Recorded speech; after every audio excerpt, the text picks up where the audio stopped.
25 pessoas condenadas, ainda há processos em andamento, 275 pessoas denunciadas. O nosso ouvinte pode perguntar por que um número bem menor de condenação em relação a pessoas denunciadas. Muitas assinaram termos de ajuste de conduta, não indo a julgamento. Fizeram um acordo E foram repassados 12 milhões de reais dos fraudadores investigados para as autoridades que reverteram todo esse valor para fiscalização, Brigada Militar, Instituto Geral de Perícias, Ministério da Agricultura, para a Secretaria da Saúde, Secretaria da Agricultura, Polícia Civil, em relação ao leite. E foi no Gaúcha Atualidade, há exatos 10 anos.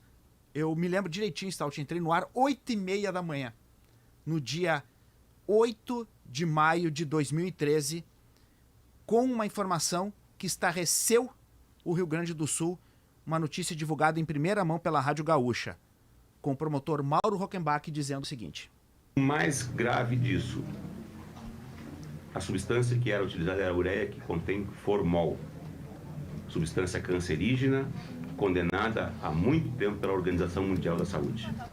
Promotor Mauro Rockenbach, que trabalhou junto com o promotor Alcindo Silva Filho, junto com o Ministério da Agricultura.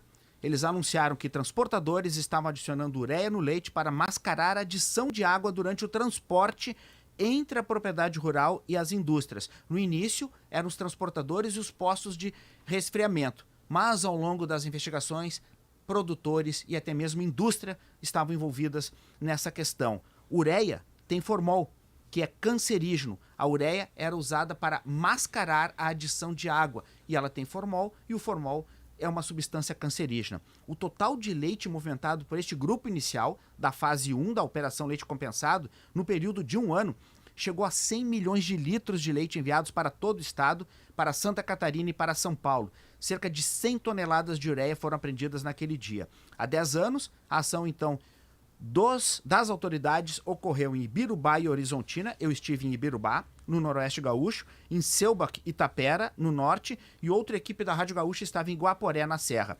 Havia urgência em parar com a produção do leite contaminado. Este, um dos principais motivos. Prestem atenção neste áudio. Oi. Chegou na amostra aqui da 17, do Melate. Sim. Que tá puro bicho dentro do leite. De podre que tá o tanque. Ele Que louco. trouxe aqui as amostrinhas e veio o bicho nos potinhos ali, né? Uns bichinhos brancos, tipo de bicho mesmo, que queria, de podre. Sabe aquele bichinho branco? Olha, eu não era nem de analisar esse leite, era de condenar.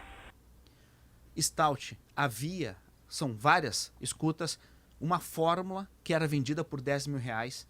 Havia escuta em que eles debochavam, dizendo: as indústrias estão aceitando até leite incendiado. Leite pegando fogo eles aceitam. Havia escutas de um transportador dizendo o seguinte para uma pessoa da empresa dele: separa o leite da minha família antes e depois tu coloca a ureia com formol. Mas separa o leite da minha família antes. Nessa questão, em Porto Alegre, coube a Jane Guerra a tarefa de divulgar os lotes de leite comprometidos das seguintes marcas na época: Roman, Gulak, Soamilk, Italac, Líder, Mumu e Lativida. E aqui, pergunto para a Jane, havia uma aflição, né, Jane, naquela época, quais os lotes, e isso houve uma correria geral no Rio Grande do Sul. Eu me lembro muito desse áudio que tu comentou, Cid, em que a pessoa, o investigado, falava para separar o leite da família dele. Esse era muito impactante. E eu lembro que, num primeiro momento, a ideia das autoridades era não divulgar as marcas. E nós comentamos na redação que não tinha como falar que aquilo estava acontecendo, colocar aqueles áudios Não tem no como ar fazer a matéria sem dar. com a pessoa, com os consumidores, nossos ouvintes em casa, olhando aquela caixinha Colocava de leite todos em cima da sob mesa. suspeita. Né, gera essa aflição entre os consumidores, e aí nós conversamos sobre isso, e veio a autorização para divulgar os lotes e as marcas, porque daí tu dá informação para o consumidor, para o ouvinte, né?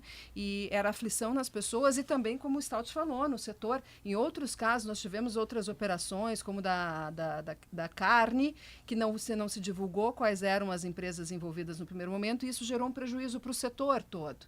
Então é importante, essa informação era essencial, porque porque era de manhã, eu só imaginava a cena, né, dos ouvintes nos acompanhando, tomando o relato, café. Né, tudo que envolvia o que estava sendo adicionado ao leite que eles estavam dando para os seus filhos. E tu falaste bem, Jane. E marcas envolvidas ficaram pelo caminho, hein? Ficaram porque não conseguiram lidar com o impacto negativo disso. Você fez uma matéria semana passada, né?